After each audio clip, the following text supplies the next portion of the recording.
शलोम शलोम शलोम। प्रभु यीशु मसीह नासरी के नाम में आज हम जो हमारी महत्वपूर्ण ज़रूरतों में से एक है आनंद, जो हम सब चाहते हैं आनंदित रहें, तो कैसे और कितना कठिन हो जाता है। प्रभु यीशु ने कहे कि मैं अपना आनंद तुम्हें देता हूँ, जैसे मैं तुम्हें अपनी शांति दिए जाता हूँ। आनंद को लेना, ये आज हम जानेंगे और कुछ महत्वपूर्ण हिस्सों को पहचानेंगे कि हमारी आशा क्या है, हमारी इच्छा क्या होती है। हमारे मन की इच्छा आनंदित होने की होती है ना, किसी वस्तु की प्राप्ति के लिए, अपनी उद्देश्य की प्राप्ति के लिए कुछ प्राप्त करना चाहते हैं कि हमें ये मिल जाए, उसमें हम आनंदित होते हैं। तो वो सदा का आनंद तो नहीं है। आशा हमारा केंद्र बिंदु है, वो हमें कठिन समय में भी आनंद में बनाए रखता है। अर्थात प्रभु यीशु मसीह नासरी जो उसके साथ हैं, हम आनंद मांगते हैं क्या? यीशु का आनंद, यीशु के आनंद मांगने के लिए कभी हमने उपवास किया क्या? क्योंकि ये वो आनंद है निश्चित जो प्रभु यीशु ने देके गए हैं। तो चाहे कितना भी भयानक और कठिन समय या चिंता का और शंकाओं का, बेचैनी और व्याकुलता का क्यों न रहे, जिसमें प्रभु यीशु का आनंद है वो विचलित नहीं हो सकता, उसकी शांति में वो बना रहेगा। अगर हम संसार में भौतिक वस्तुओं की आवश्यकता को आनंद का कारण मानते हैं, तो निश्चित ये शरीर से संबंधित इच्छा हुई। और हम सब चाहते हैं कि सदा आनंदित रहें, क्योंकि इस पृथ्वी में हम मसीहों को संसार के द्वारा दुख मिलना है, ये निश्चित है। और उसमें स्थिरता आशा के द्वारा, रोमियो 5 अगर हम शुरू से देख लें, 3-5 से पढ़ लें, तो पवित्र आत्मा के द्वारा ये समझ जो हमें मिल रही है, इन वचनों की पुष्टि कराएगी। अगर हमने जान लिया है, मान लिया है, यीशु मेरे साथ है, यीशु का आनंद मेरे साथ है, यीशु है अर्थात प्रभु यीशु का आनंद मेरे साथ है, तो मैं भरोसा रखूँगा। और यीशु के साथ है तो मेरी इच्छा भी यीशु के अनुरूप अर्थात वचन के अनुरूप होगी कि उन आवश्यकताओं की पूर्ति होनी ही है। उसमें कोई शंका नहीं रहेगी, चिंता नहीं रहेगी।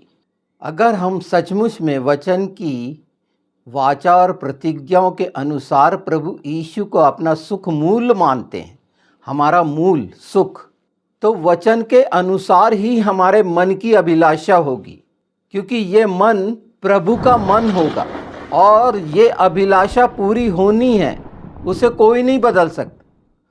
मन की अभिलाषाएं जो संसार और शरीर की हैं, ये फर्क पहचानिए। जो लालसा से पैदा होती है, हमारी कामनाएं, इच्छाएं जो संसार के प्रति होती हैं शरीर के द्वारा, और निश्चित हम सब अभिलाषी हैं कि हम सदा आनंदित रहें, तो कठिन हो सकता है। अगर हम आनंद को मूल मान लेंगे तो पूरी रीति से वो संतुष्टि और वो तृप्ति यीशु के साथ उसकी उपस्थिति में हमारे जीवन में बनी रहेगी। पिछली बार मैंने बोला था, आनंद को सिमखा कहते हैं। बहुत से आनंद हैं शरीर के, जिसमें आनंद विभोर होकर मनुष्य उछलता गाता नाचता है। बहुत सारी चीज़ें हैं, पर आत्मा का आनंद उन समयों में हमें स्थिर और दृढ़ करता है, और यही आनंद हमें स्थिर करता है नम्रता और दीनता में, प्रभु के स्वभाव में। ये हमें बचाता है छल, कपट, द्वेष, क्रोध से। अगर हम मांगें, यीशु ने देके गया ये दो चीज़, शांति और आनंद, जिसमें हमने शांति के बारे में जाना है, सलोम के बारे में।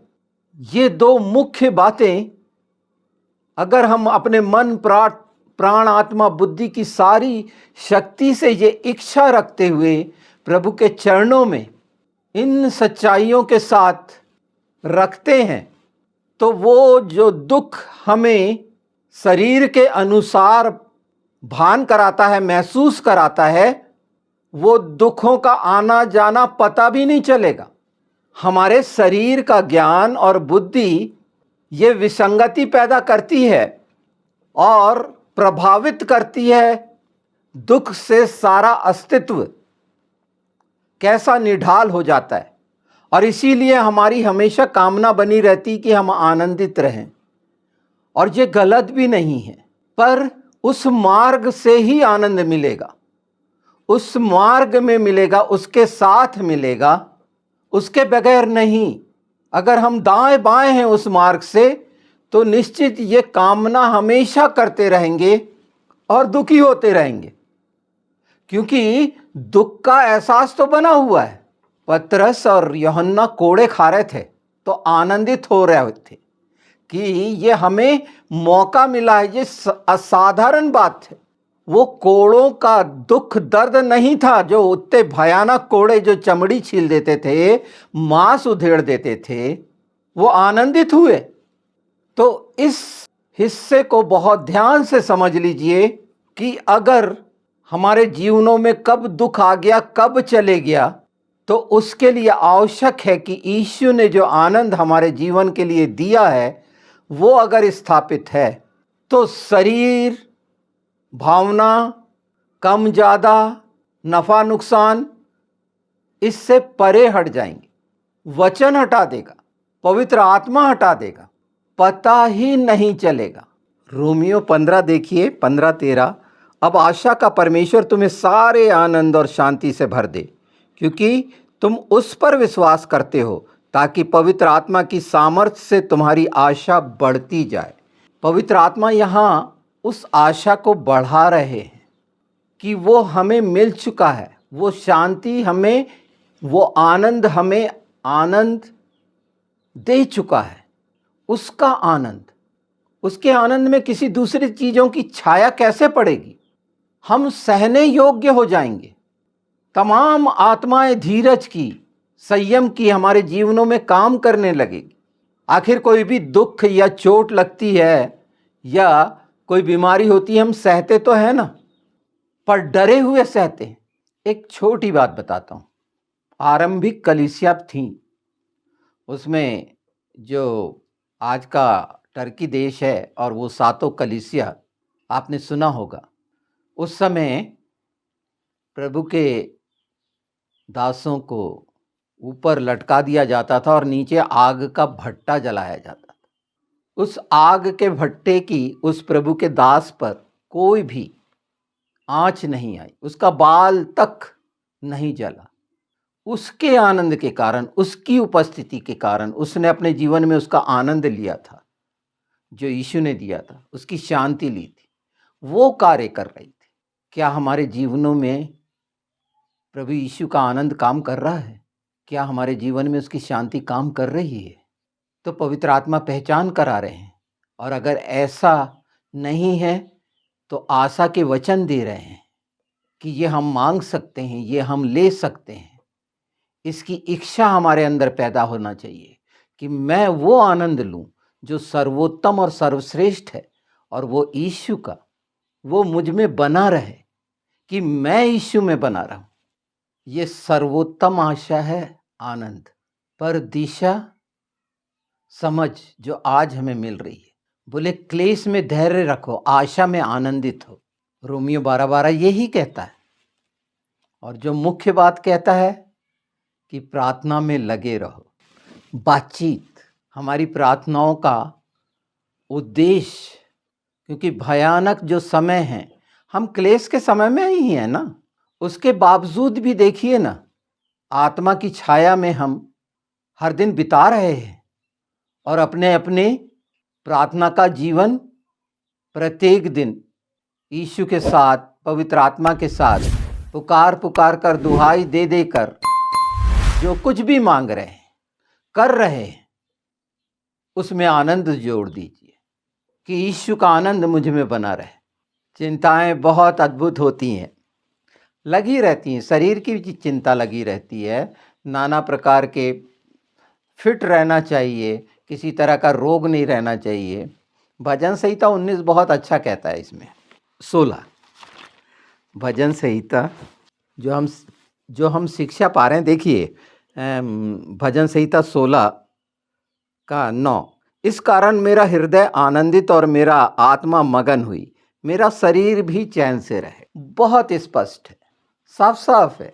पवित्र आत्मा के मंदिर को जो ये शरीर है, प्रभु के आनंद और शांति में अगर है तो वो चैन से है। चैन से हो जाना, आनंद से हो जाना।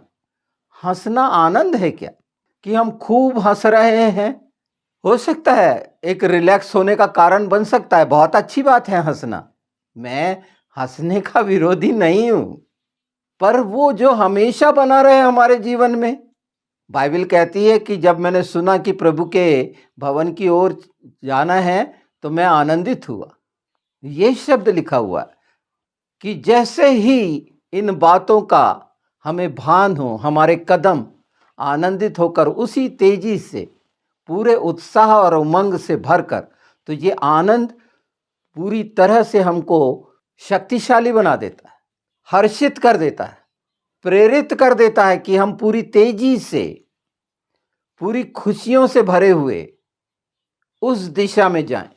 पवित्र आत्मा के जो आत्मा के फल हैं, उनमें से एक आनंद है।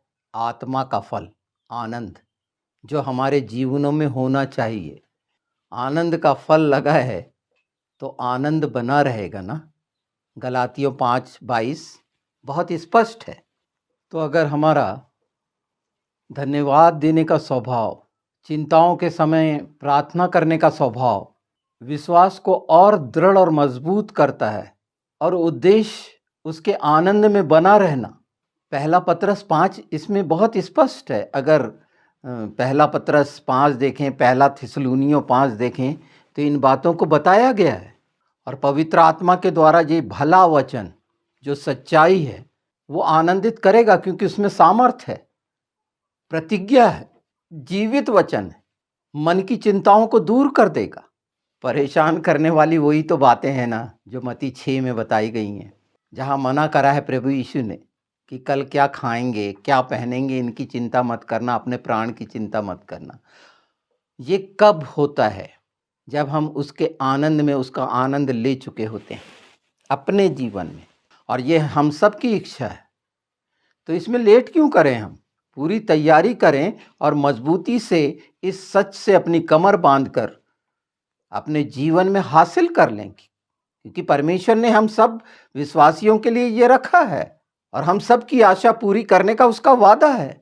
मैं दुखों से डरने के लिए नहीं कह रहा हूं, वो हम भोग ही रहे हैं, उसकी बात नहीं है।